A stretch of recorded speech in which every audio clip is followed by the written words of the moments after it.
Bismillahirrahmanirrahim. Assalamualaikum warahmatullahi wabarakatuh. Alhamdulillahirabbil alamin. Wassalatu wassalamu ala asyrafil anbiya'i wal mursalin wa ala alihi wa ashabihi ajmain, amma ba'd. Puji syukur atas kehadirat Allah Subhanahu wa taala, karena atas berkat dan rahmatnya lah kita masih diberikan kesempatan dan kesehatan untuk menyelesaikan salah satu tugas dari mata kuliah sejarah pendidikan Islam ini.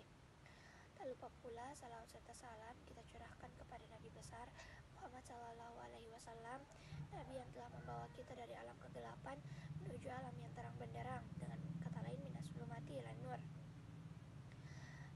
Langsung saja untuk mengefisienkan waktu, perkenalkan, nama saya Yuyun Yuliana, nomor urut 01. Di sini saya akan menjelaskan bagian A, yaitu proses masuknya Islam di Indonesia. Tapi sebelumnya ada pun judul makalah kami, yaitu sejarah masuknya pendidikan Islam di Indonesia. Nah, yang di sini akan saya jelaskan yaitu proses masuknya Islam di Indonesia. Nah, kedatangan Islam di berbagai daerah Indonesia tidaklah bersamaan. Demikian pula kerajaan-kerajaan dan daerah-daerah yang didatanginya mempunyai situasi politik dan sosial yang berlainan. Proses masuknya Islam ke Indonesia memunculkan beberapa pendapat. Para tokoh yang mengemukakan pendapat itu diantaranya ada yang langsung mengetahui tentang masuk dan tersebarnya budaya serta ajaran agama Islam di Indonesia. Ada pula yang melalui berbagai bentuk penelitian seperti yang dilakukan oleh orang-orang Barat atau Eropa yang datang ke Indonesia karena tugas atau dipekerjakan oleh pemerintahnya di Indonesia. Tokoh-tokoh ini diantaranya Marco Polio, Muhammad Ghor, Ibnu Battuta, Diego Lopez, De Squire, Sir Richard Weston. Sedangkan sumber-sumber pendukung masuknya Islam di Indonesia diantaranya adalah berita dari Arab. Nah, berita ini diketahui dari pedagang Arab yang melakukan aktivitas perdagangan dengan bangsa Indonesia. Pedagang Arab telah datang ke Indonesia sejak masa kerajaan Sriwijaya abad ke-7 Masehi yang menguasai jalur pelayaran perdagangan di wilayah Indonesia bagian barat termasuk Selat Malaka pada waktu itu. Hubungan pedagang Arab dengan kerajaan Sriwijaya terbukti dengan adanya para pedagang Arab untuk kerajaan Sriwijaya dengan sebutan Sabai atau Seribu Sa. Pendapat ini dikemukakan oleh Crawford, Kaiser, Neyman, De Hollander, dan Syekh Muhammad Naqub Al-Attas dalam bukunya yang berjudul Islam adalah Sejarah Kebudayaan Melayu, dan mayoritas tokoh-tokoh Islam di Indonesia seperti Hamka dan Abdullah bin Nuh. Adapun yang kedua yaitu berita dari Eropa. Berita ini didatangkan dari Marco Polio tahun 1292 Masehi. Ia adalah orang yang pertama kali menginjakkan kakinya di Indonesia. Ketika ia kembali dari Cina menuju Eropa melalui jalan laut, ia dapat tugas dari Kaisar Cina untuk mengantarkan putrinya yang dipersembahkan kepada Kaisar Romawi.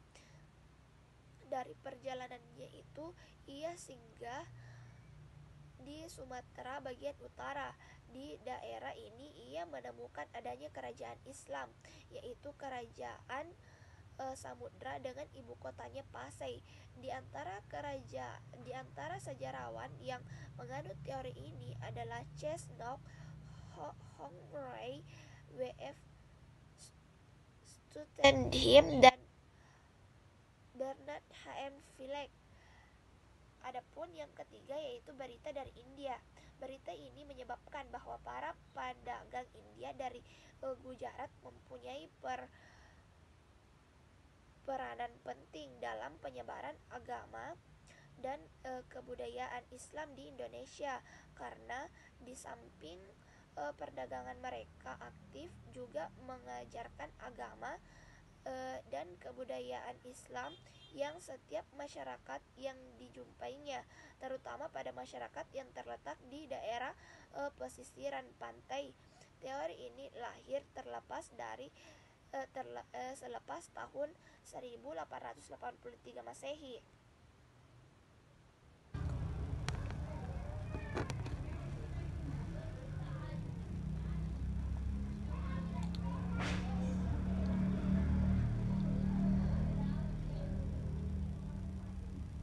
Adapun sumber dalam negeri, terdapat sumber dari dalam negeri yang menerangkan berkembangnya pengaruh Islam di Indonesia, yakni penemuan sebuah batu di Leran atau Gresik.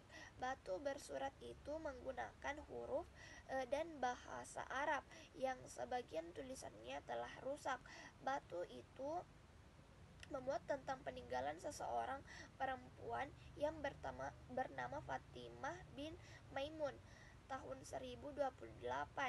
Kedua, makam Sultan Melikul Saleh di Sumatera Utara yang meninggal pada bulan Ramadan tahun 676 Hijriah atau tahun 1297 Masehi. Ketiga, makam Syekh Maulana Malik Ibrahim di Gresik yang wafat tahun 1419 Masehi.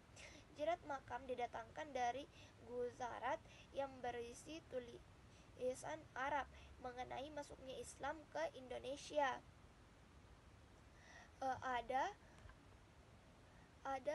Satu tulisan ada satu kajian yakni seminar ilmiah yang diselenggarakan pada tahun 1963 di Kota Medan yang menghasilkan hal-hal sebagai berikut. Yang pertama kali Islam masuk ke Indonesia pada abad 1 Hijriah 7 Masehi langsung dari negeri Arab. Kedua, daerah pertama yang dimasuki Islam adalah pesisir Sumatera Utara. Setelah itu masyarakat Islam membentuk kerajaan Islam pertama yaitu Aceh. Dan ketiga, para dai yang pertama mayoritas adalah para pedagang. Pada saat itu dakwah disebarkan secara damai. Itulah yang sempat saya sampaikan. Lebih dan kurangnya mohon dimaafkan.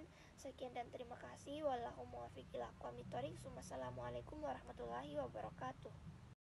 Bismillahirrahmanirrahim. Assalamualaikum warahmatullahi wabarakatuh. Perkenalkan, nama saya Andi Nanda Apriani, nomor urut 6. Di sini saya akan melanjutkan materi kami yang berjudul proses masuknya Islam di Indonesia. Di sini saya akan membahas teori masuknya Islam di Nusantara. Dalam buku menemukan sejarah bahwa pergerakan Islam di Indonesia pada tahun 1995 karya Ahmad Mansur Suryanegara, ada 3 teori mengenai masuknya Islam di Nusantara. Ketiga teori tersebut yaitu, yang pertama, Islam datang dari Gujarat atau teori Gujarat. Pada teori tersebut, Islam masuk di Nusantara dipercaya datang dari wilayah Gujarat, India, di mana melalui peran para pedagang Muslim yang datang ke Nusantara lewat jalur perdagangan Selat Malaka. Kemudian yang kedua yaitu Islam masuk dari Arab. Dalam teori tersebut mengemukakan pada abad ke-7 di pantai barat Sumatera sudah ada perkampungan Islam. Hal itu didukung adanya jalur perdagangan yang bersifat internasional, bahkan berita dari Cina pada zaman dinasti Tang pada 674 Masehi jika orang-orang Arab sudah mendirikan perkampungan di pantai barat Sumatera. Kemudian yang ketiga yaitu Islam datang dari Persia atau teori Persia. Pada teori tersebut, Islam masuk ke Nusantara pada abad ke-13 yang berasal dari Persia. Peranan Selat Malaka Bagi jalur perdagangan, dalam teori tersebut diungkapkan adanya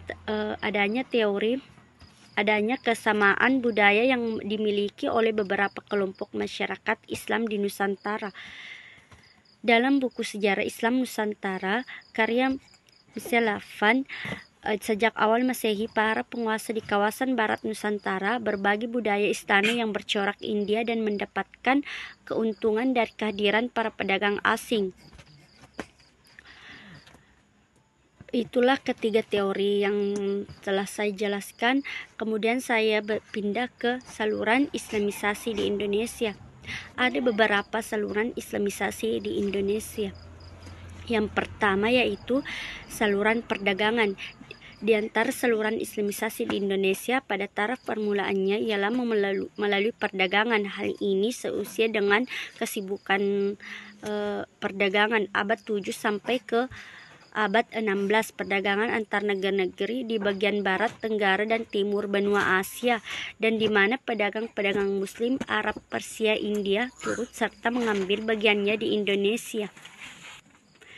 Penggunaan saluran islamisasi melalui perdagangan itu sangat menguntungkan. Hal ini menimbulkan jalinan di antara masyarakat Indonesia dan pedagang. Kemudian yang kedua yaitu saluran perkawinan. Perkawinan merupakan salah satu saluran islamisasi yang paling memudahkan karena ikatan perkawinan merupakan ikatan lahir batin, tempat di mana mencari kedamaian, dan disinilah terjadi saluran islamisasi sehingga memungkinkan terjadinya sebuah masyarakat Muslim. Yang ketiga yaitu saluran tasawuf. Tasawuf merupakan salah satu saluran yang penting dalam proses islamisasi. Tasawuf termasuk kategori yang berfungsi untuk membentuk kehidupan sosial bangsa Indonesia yang meninggalkan bukti-bukti yang jelas pada tulisan-tulisan antara abad ke-13 dan ke-18. Para ahli tasawuf biasanya memiliki keahlian untuk menyembuhkan penyakit dan lain-lain. Jalur tasawuf yaitu proses islamisasi dengan mengajarkan teosofi dengan mengakomodir nilai-nilai budaya bahkan ajaran agama yang ada yaitu agama Hindu ke dalam ajaran agama Islam. Kemudian saluran pendidikan. Para ulama, guru-guru agama, raja berperan besar dalam proses islamisasi. Mereka menyebarkan agama Islam melalui pendidikan yaitu dengan mendirikan pondok-pondok pesantren, merupakan tempat pengajaran agama Islam bagi para santri. Pada umumnya di pondok pesantren ini diajarkan oleh guru-guru agama, kiai-kiai dan atau ulama-ulama.